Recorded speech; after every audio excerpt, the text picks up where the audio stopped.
J'en profite pour mettre un peu de lumière sur un entrepreneur qui a monté son agence immobilière à Dubaï. Je le connais personnellement.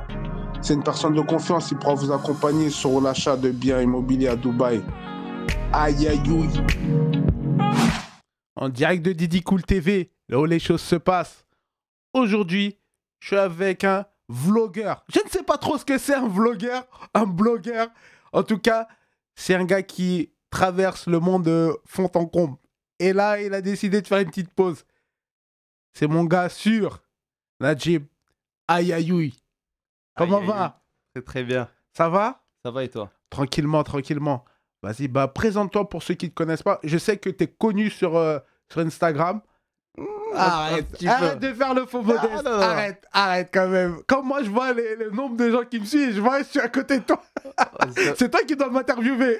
On est une petite famille, mais ça viendra un jour, j'espère. Ouais, tranquille, c'est pas ce qu'on recherche. Alors présente-toi. Je m'appelle Najib, Human Naj sur les réseaux sociaux. J'ai 30 ans, marié avec une épouse formidable qui m'accompagne dans tout ce que je fais depuis 2 ans maintenant. Et ce que je fais, c'est rencontrer des gens avec une caméra un peu partout autour du monde. D'accord, et c'était quoi ton parcours scolaire? Mon parcours scolaire, j'ai vu école maternelle, école primaire, collège. Ouais, je suis allé jusqu'au lycée. Ensuite, j'ai fait une classe prépa. Et j'ai fait une classe prépa au concours de l'école normale supérieure de Cachan. Je connaissais pas cette école à l'époque et je ne la connais toujours pas aujourd'hui. J'ai fait une année. Après, j'ai compris que c'était pas pour moi. Je suis parti en études de droit. Je suis allé jusqu'au master 1 de droit notarial. Là, je l'ai redoublé 2 fois. J'ai compris que c'était pas pour moi non plus. Ah, mais n'abuse pas, ouais. C'est pas parce que tu l'as redoublé 2 fois que c'est pas fait pour toi. Si, je pense. Pourquoi? Parce que je me connais. Je sais que je suis un gros travailleur. Et donc, j'ai compris, avec les échecs justement, que quand j'échouais dans quelque chose, c'est que c'était pas fait pour moi. J'aimais pas. Quelque chose que j'aime, je vais y aller jusqu'au bout, je vais rien lâcher. D'ailleurs, justement, cette démarche de rencontre, ça fait 5 ans, j'ai rien lâché et je sais que je ne lâcherai pas. Donc là, le droit notarial, j'ai lâché. Je suis parti dans l'enseignement. Je fais un master 1, professeur des écoles. Là aussi. Ah, c'est pas fait pour toi, professeur des écoles? C'était pas fait pour moi parce que je suis arrivé le jour du concours. Je me suis bloqué devant les portes. J'ai eu un blocage, j'ai pas pu rentrer dans la salle. Je comprenais pas pourquoi j'arrivais pas à rentrer dans la salle. Et j'ai compris par la suite. J'ai compris par la suite en allant dans un Master 2 enseigner le français à l'étranger. Et là, je me suis retrouvé à partir 2 mois et demi dans le cadre d'un stage en Indonésie avec ma caméra. Et quand je suis revenu de ce stage, j'ai envoyé... enfin, il nous restait quelques matières à valider, tout ça, dont le mémoire. Et en fait, je me souviens, une semaine avant de rendre le mémoire, j'ai écrit à mes profs et je leur ai dit, écoutez, merci. Parce que grâce à vous, après toutes ces années d'études, j'ai trouvé ce que je veux faire dans ma vie. Et c'est pas enseigner, c'est aller à la rencontre de gens avec une caméra. Donc merci à vous. Aïe aïe aïe, merci à eux, hein. Merci. Ouais. Et Merci à il y a une petite question que je voulais te poser parce qu'avant d'avoir fouiné dans ton Instagram et tout ça là, je savais pas ce que c'était vlogueur.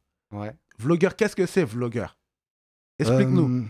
En fait, le vlog, c'est la contraction de 2 mots. Le blog, qui est, on peut appeler ça un journal de bord, des articles, ce genre de choses. Donc c'est ce que je fais. J'écris des articles, j'écris de la poésie, inspirée de toutes ces rencontres que je fais au quotidien.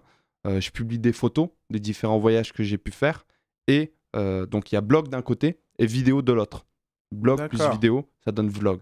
Donc aujourd'hui, mon métier, c'est vlogueur. D'accord. Et même si ça va te faire répéter un peu ce que tu as dit, je voudrais savoir en vrai, d'où est-ce que c'est devenu cette idée de faire vlogueur en fait?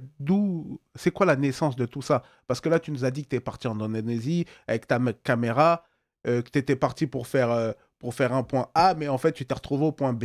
Mais comment tu t'es retrouvé du point A au point B en fait? Qu'est-ce qui a fait que tu es devenu vlogueur?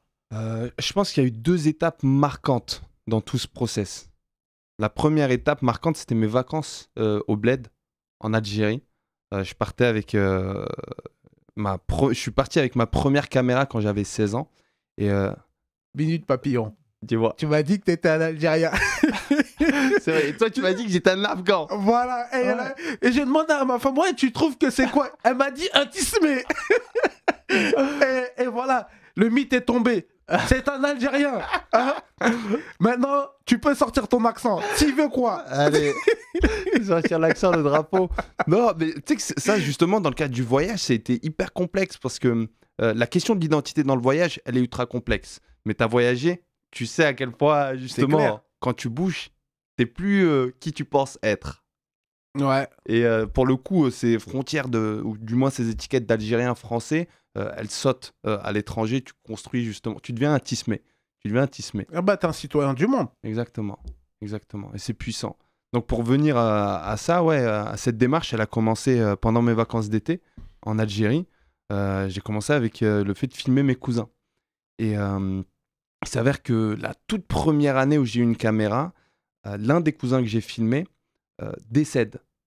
Donc paix à son âme, il décède. Et je me retrouve avec ses rushs, tu vois, dans mon ordinateur. Et je savais pas faire de montage à l'époque. Donc pendant une année, je me consacre à l'apprentissage du montage vidéo. Je me dis, tu sais quoi, j'ai ces rushs vidéo, j'ai envie d'offrir un beau cadeau à ma famille en rentrant au bled l'année suivante. Donc pendant une année, je me suis concentré sur le montage vidéo. Je leur ai fait une vidéo. Genre, dans ma tête, c'était le Seigneur des Anneaux que je leur faisais, tu vois. Et quand j'ai vu l'impression, les sensations, les expressions, ce qui pouvait se dégager d'eux au moment de voir la vidéo, je me suis dit, tu sais quoi, je vais prendre ma caméra chaque été et je vais filmer des conversations qui peuvent sembler anodines. Parce que ces conversations qui peuvent sembler anodines, quand tu les reprends quelques mois plus tard, parfois quelques jours plus tard, ou quelques années plus tard, bah, tu te rends compte que le message qui a été véhiculé est ultra impactant. Et tu avais besoin d'entendre ça maintenant. Ce que tu as enregistré il y a 2-3 ans, tu avais besoin de l'entendre maintenant. Donc je me suis dit, tu sais quoi, j'embarquerai chaque fois ma caméra avec moi là-bas. Ça, c'était le premier gros événement qui a fait que j'ai décidé de me lancer dans cette aventure. 10, 15, 20 ans plus tard. Et le deuxième gros événement, c'était en Indonésie. Je me retrouve pour des questions de visa. Je dois quitter l'Indonésie parce que bref, tu as des visas arrival, donc tu peux rester que 2 mois, mais après tu dois quitter le territoire et revenir. Et donc je me retrouve à quitter le territoire et je vais en Malaisie. J'ai 3 jours à passer là-bas. Donc je me dis, tu sais quoi, 2 options. Soit je prends un billet de train depuis l'aéroport, je vais à Kuala Lumpur, la capitale, je regarde les grosses tours, je retourne en Indonésie, je me dis j'ai visité la Malaisie. Soit ce que je fais, c'est que je marche de l'aéroport de Kuala Lumpur à Kuala Lumpur à pied. Et c'est ce que tu as fait. C'est ce que j'ai choisi de faire. Et ça a été une journée incroyable qui a commencé à 7h du matin, qui a fini à 2h du matin le lendemain, donc là où je me suis retrouvé à marcher des heures entre une autoroute et la jungle. Oui, la jungle. Ouais, parce qu'en Malaisie, dans ces territoires, la Malaisie et l'Indonésie, tu as beaucoup de jungle et de palmiers. C'est là où ils font l'huile de palme. Donc, tu avais l'autoroute sur la droite et les cultures, les champs de je sais pas comment ils appellent ça. J'ai l'impression que ça, c'est une tradition algérienne de marcher. Je sais pas comment il s'appelle, mais il y en a un qui fait Paris-Alger à pied et tout ça. Des Broward. Voilà. Je sais pas comment il s'appelle non plus, mais je vois qu'il est cramé dans sa tête. Ouais. Est-ce que ça, c'est une tradition algérienne? Franchement, c'est une bonne question. Je pense que on aime bien, en tout cas les gens qui marchent sur de longues distances comme ça, on aime bien d'une part se challenger. Et je pense que toute personne qui marche, peut-être que c'est ton cas également occasionnellement, toute personne qui marche, elle sait que c'est l'occasion de marcher également dans son intériorité. De méditer. Mais est-ce que tu vois, quand tu étais dans la jungle et tout ça, t'as pas flippé de trouver des bêtes sauvages ou t'étais tout seul, vraiment tout seul? Alors ouais, j'étais tout seul, j'avais pas de connexion internet, j'avais plus de géolocalisation, j'avais pas beaucoup d'argent, uniquement ce qu'il fallait pour une nuit d'hôtel et de quoi manger. Et en fait, si je me suis retrouvé à longer cette autoroute, j'étais pas dans la jungle, hein, donc la jungle elle était bien sur ma gauche. Je faisais en sorte de pas rentrer dedans. Et en gros, justement, comme je manquais de batterie et qu'il commençait à pleuvoir, ben, j'ai rangé mon téléphone. J'ai vu un panneau, il y avait écrit Kuala Lumpur. J'ai suivi le panneau et c'était l'autoroute. La chance, dans ces pays-là, en tout cas en Malaisie, à côté de l'autoroute, tu as une piste pour les 2 roues. Donc, c'est cool ça. c'est parfait, tu vois, tu peux l'emprunter. Comme justement, il y a la jungle, il y a plein de branches qui traversent cette route juste pour les 2 roues. Et les 2 roues savent que cette route donc n'est pas praticable. Donc, j'avais une petite piste comme ça, rien que pour moi. Et c'est éclairé? C'est une bonne question. Je me souviens plus de l'éclairage, tu vois. C'est pas ce à quoi je pensais. Par contre, je me souviens, pour répondre à ta question, ce qui faisait flipper, c'est que sur l'autoroute, quand tu avais des sorties, la piste pour les motos, là, elle passait en dessous. Et donc, moi, j'avais 2 options. Soit je passais au-dessus, donc je prenais le risque sous la pluie de traverser l'autoroute avec des voitures qui roulent à je sais pas combien de kilomètres/heure. Soit je passais en dessous. Et du coup, je me suis retrouvé, et ça c'est fascinant pour l'esprit, tu vois, en termes de mindset, quand tu te retrouves là-dedans, c'est que tu as un tunnel, tu as une lumière qui est au bout, et en fait, tu dis... T'as galopé. Alors, non, tu galopes pas. Parce que tu vois, là, tu vois vraiment pas où tu mets les pieds. Oh mon Dieu. Donc, on sait jamais, tu sais, il y a un trou, il y a un animal, moi, j'avais peur qu'il y avait un chien, un serpent. Il y a beaucoup de serpents là-bas. Il y a des trucs que tu veux pas savoir, tu vois. Donc, en fait, quand je marchais un pied devant l'autre, comme ça, mais hyper doucement. Je faisais un pied comme ça, et je tâtonnais un peu, tu sais. Oh, punaise. Et je sentais des trucs bizarres, des feuilles, des machins, t'as peur de tout. Après, quand t'arrives au bout et que tu vois, t'es à la lumière, je dis, waouh, c'est bon, je l'ai fait une fois, je peux le refaire. Vas-y, tu sais, avec ce que tu m'as dit là, je te fais une proposition. Tu vois là, ouais, je prends tout le monde à témoin là. Viens, on fait Pékin Express, toi et moi. Pékin Express, toi et moi? Bah écoute, si t'as les pistes, pourquoi pas, avec grand plaisir. Ouais, j'aurais peur. Au moins, je serai avec Indiana Jones. Non, je suis sûr que t'es courageux. Je suis sûr que toi aussi, tu t'es retrouvé dans des bails comme ça, non? Ah non, non, non. Ah, moi, non. Je suis un vrai citadin. Ah ouais. Je suis un vrai citadin. Donc, après tout ça, tu vois, je vois que tu as fait l'Indonésie et tout ça. Est-ce que tu as fait la Tanzanie aussi? Alors, j'ai fait la Tanzanie et peut-être pour clôturer cette réponse, en fait, concernant la Malaisie, une journée complète, j'ai marché, j'avais que ma caméra avec moi, mon téléphone et 2-3 bricoles. À la fin de la journée, je fais vraiment la version courte, à la fin de la journée, quand j'arrive dans mon hôtel, je me dis, mais je viens de passer la meilleure journée de ma vie. Et j'avais rien, en fait, à part ma caméra. Donc, j'ai filmé une série de rencontres ce jour-là. Et en fait, je me dis, mais qu'est-ce que je me prends la tête à vouloir devenir professeur, à vouloir avoir tel truc, à vouloir... Bah, en fait, non. En fait, dans ta vie, tu as juste besoin d'une caméra et de rencontrer les gens. Donc, viens, va faire ça. Donc, les vacances au bled, plus cet épisode en Malaisie, ça a fait que je me suis dit, je vais consacrer ma vie à rencontrer les gens. D'accord. Et la partie Tanzanie, comment ça s'est passé? Alors, la partie Tanzanie... En fait, sur la partie Tanzanie, il s'avère que je fais vraiment la version courte. Suite à une séparation, je me retrouve à être sans domicile fixe. D'accord. Et je me dis, tu sais quoi, quitte à être sans domicile fixe, autant être un sans domicile fixe, mais genre bien. Je me mets bien. Alors, pour moi, se mettre bien, ça voulait dire quoi? Ça voulait dire voyager. Donc, je me suis dit, je vais pas prendre d'appart. Je vais pas prendre de nouveau un travail. Par contre, je vais mettre ma caméra au service d'associations que je vais accompagner à l'international. Elle me paie le billet d'avion, elle me paie les frais sur place, elle me paie tout ce qu'il y a à payer, et moi, je m'engage à leur faire des vidéos. Ah, mais quand tu me disais, ouais, t'étais sans domicile fixe, j'ai cru que c'était genre punk à chien. Non, non, justement, en fait, pour moi, c'est ultra important. C'est-à-dire, même si, et ça, j'ai appris ça sur moi, en arrivant à ce stade de ma vie, là où je devais tout quitter, mettre mes affaires dans un sac poubelle, ben, j'ai compris qu'en mettant mes affaires dans un sac poubelle, je me suis dit, tu sais quoi, ça m'importe pas d'avoir une maison, un toit, mais ça m'importe à fond de me sentir utile.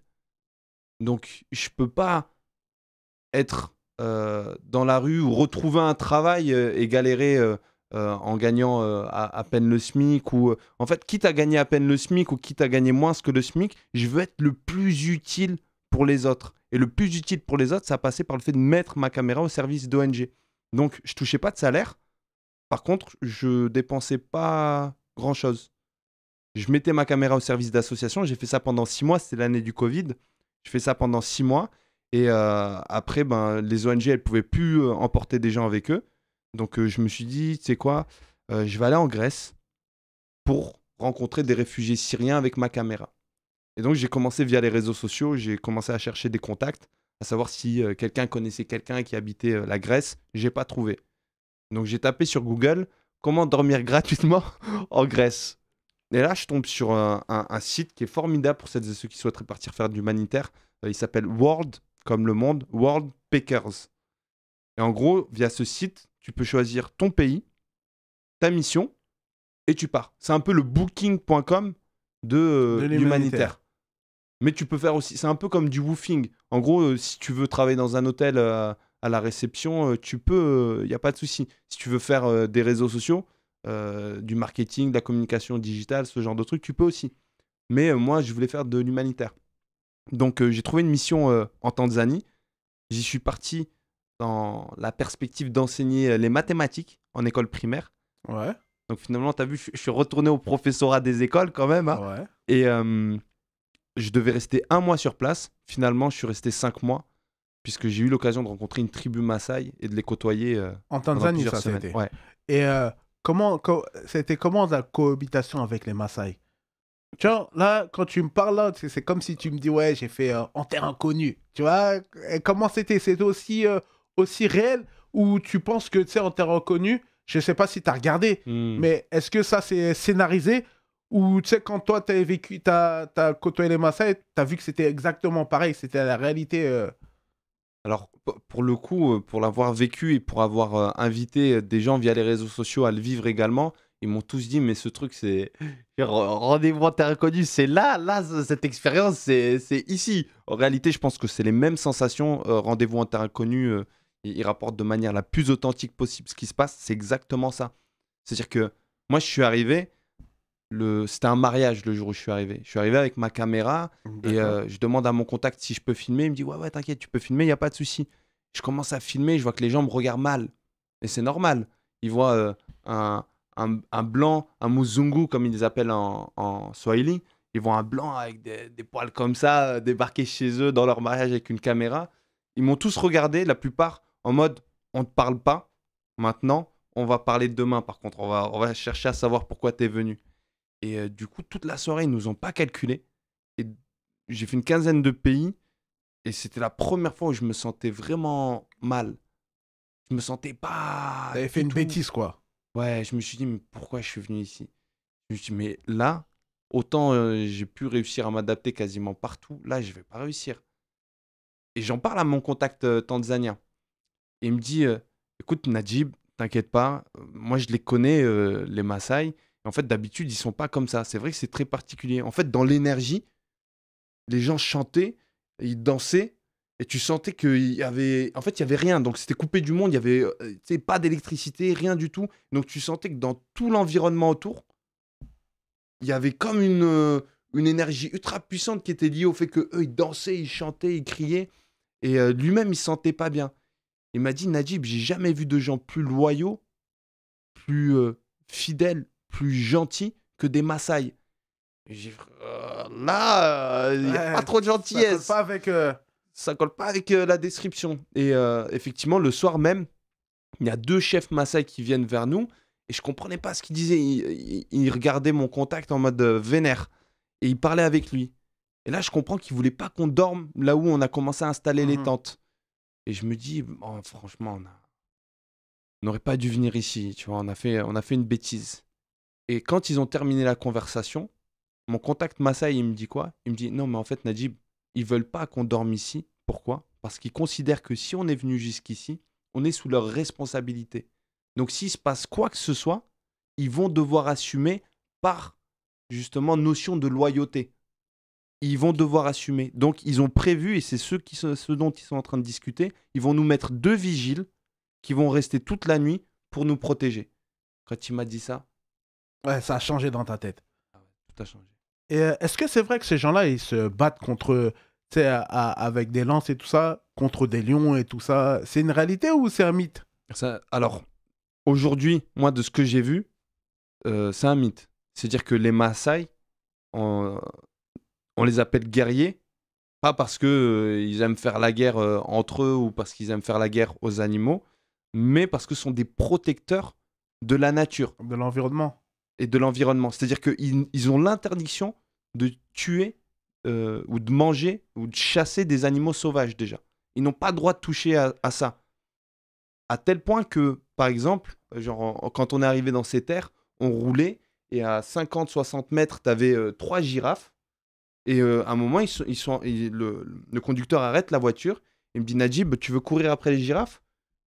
Je peux. Il dit ouais, il n'y a pas de souci. Si tu veux jouer avec elles, tu peux.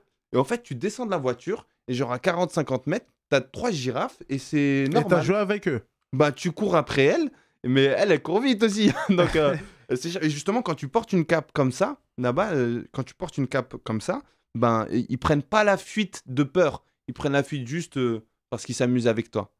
Ok. Et dans toute cette aventure, c'est quelle chose a été la plus poignante pour toi et la plus... L'aventure avec les Maasai ou d'une Dans- manière générale? d'une manière générale, dans tout ce que tu as fait, tu vois? Ben, je dirais que cette phrase hein, qu'ils m'ont partagée, qu'ils m'ont dit, c'est Maasai, justement, le lendemain de notre arrivée.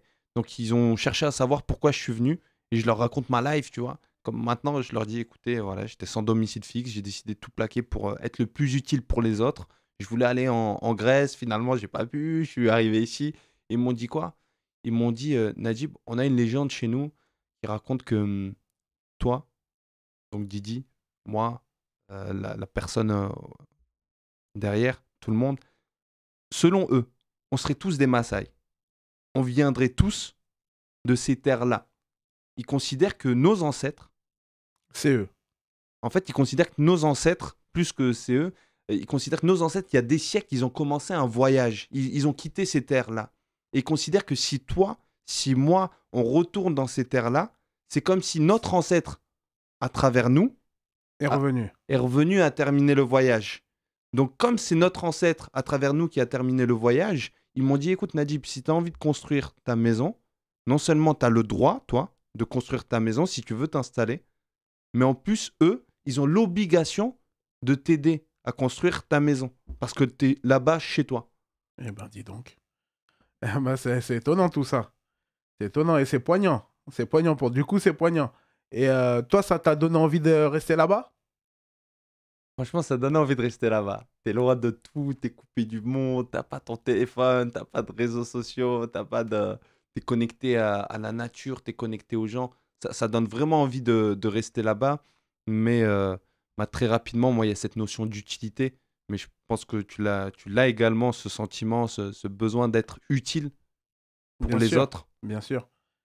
Et j'ai une autre petite question.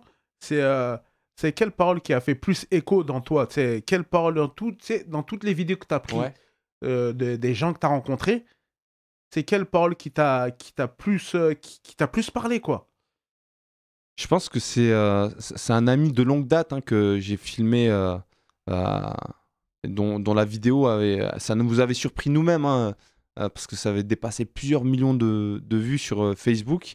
Et il s'appelle Jalel Convergence sur Facebook. Et il disait choisis qui tu veux être. Choisis qui tu veux être. Sois toi-même, mais choisis qui tu veux être. Et toi, tu as choisi qui tu voulais être. Alors, j'ai appris que on changeait avec les années. Il fallait accepter de changer avec le temps et que fallait accepter qu'on était multiples, différents, qu'on était métis tant par nos origines que par qui nous sommes. Et fallait juste l'accepter, tout simplement. D'accord. Et j'ai une petite question. J'ai une question que je me posais via ce que toi tu fais.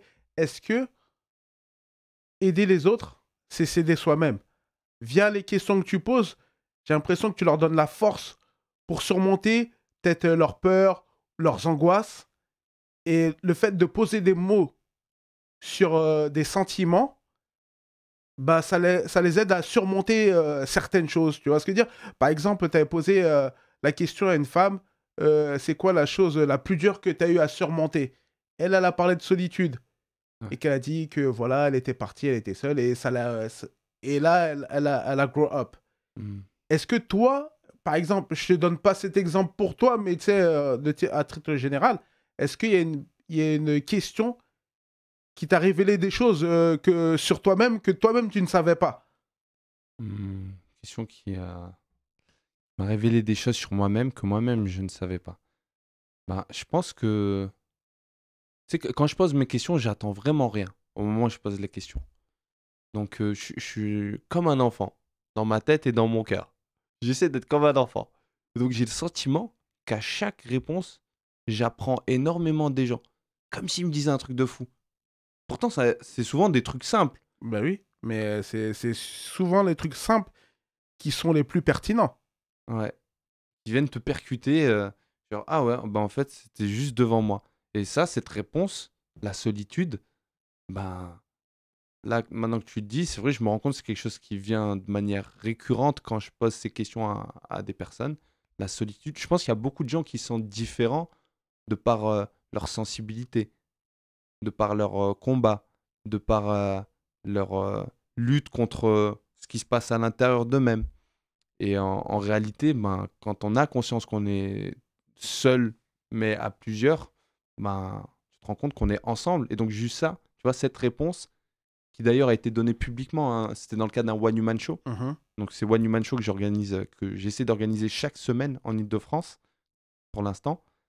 Et quand tu as une dame comme ça, donc, qui donne cette réponse devant tout le monde, ben, tu as l'impression que nous tous, on est en train de mettre des mots sur quelque chose qui se passe à l'intérieur et ça nous fait, ouais, ça nous fait grandir. D'accord. Et ce style de vie, tu vois, maintenant que tu es avec quelqu'un et que tu envisages d'avoir des enfants, j'espère, est-ce que ça va te sédentariser? Parce que là, ça va plus être le même Najib que celui qui était chez les Maasai ou Ouais. qui était en Indonésie. Ça, c'est plus des choses que tu peux faire avec une femme et des enfants. Ou peut-être que ta femme, c'est une Jane. Elle est capable d'aller dans la forêt. Tu vois ce que je veux dire? Comment t'envisages le futur? Alors, elle est capable, elle est capable. Elle va boiter, mais elle est capable de le faire. Et je pense que dans le futur, je pense que je voyagerai de manière ponctuelle. J'ai compris, en fait, genre, j'ai goûté au vadrouillage. J'ai goûté au fait de tout plaquer, de mettre toutes ses affaires dans un sac poubelle et faire un tour du monde. Du coup, maintenant que j'ai goûté à ça, j'ai plus besoin de partir. C'est bon, tu sais, c'est un truc sur la liste, c'est fait.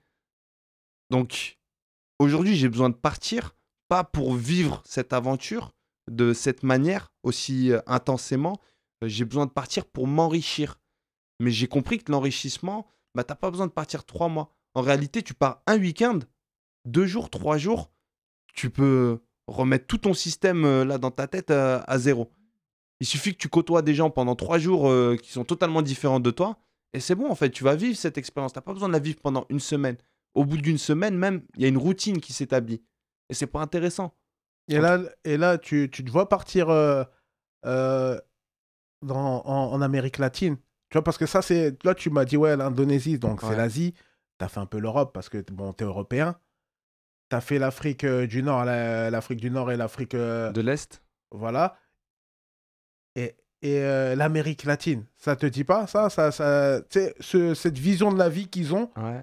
qui est vraiment différente de la nôtre, tu vois, avec les Aztèques, les Mayas, je sais pas quoi. Tu vois ce que je veux dire? Ouais. Ça, pour moi, c'est quelque chose d'étranger, tu vois. Donc, j'ai besoin de le vivre à travers des gens comme toi, tu vois. Tu veux pas y aller pour moi Parce que moi, je te cache pas, cette partie du monde, elle me fait un peu flipper. Ah ouais, carrément. À cause des reportages, les MS-13 et compagnie. Ouais, je pense qu'ils ont bien fait leur travail là-dessus. Parce que moi, je considère que dans un pays, si tu peux pas te promener. Moi, j'essaie moi, je l'ai pas avec moi aujourd'hui, mais d'habitude, je me promène toujours avec ma caméra. Et je considère que si tu vas dans un pays et que tu peux pas te promener avec ta caméra, c'est qu'il y a un danger. Ok, Et ok. donc dans ces pays-là, je crois comprendre que c'est un peu compliqué de se promener avec une caméra. Mais tu vois, tu me le dis. Donc là, tu me challenges. Tu m'as challengé sur Pékin Express, tu me challenges sur ça. T'es un bon Aïe, aïe, aïe. challenger. Aïe, aïe, aïe. Et bon, là, on va finir sur la Didi Cool phrase, la Didi Cool question pour la coolance Right. de l'émission. C'est-à-dire, pour toi, la cité en quelques mots. Je sais que tu viens vers Toulouse, Toulouse, ouais. mais là, actuellement, tu es en banlieue parisienne. Ouais. Comment tu décris la cité en quelques mots? La cité, c'est un endroit extraordinaire, là où tu peux grandir ultra rapidement par rapport à n'importe quel endroit dans le monde. Chez les Maasai, il n'y a personne autour. Dans une cité, tu as plein de monde dans un petit endroit. Si tu as envie d'apprendre la vie, va vivre là-bas. Aïe, aïe, aïe. Ça, c'est une belle phrase. En tout cas, franchement, on a eu trop peu de temps pour discuter. Faut que tu écrives un livre. Faut que tu écrives un livre. Et t'inquiète pas, J'en je te ai fais. écrit 7. T'en as écrit ça? Ouais. Faut que tu écrives un livre et un autre, un 8e, et je ferai ta préface. Ça marche. Aïe, aïe, aïe.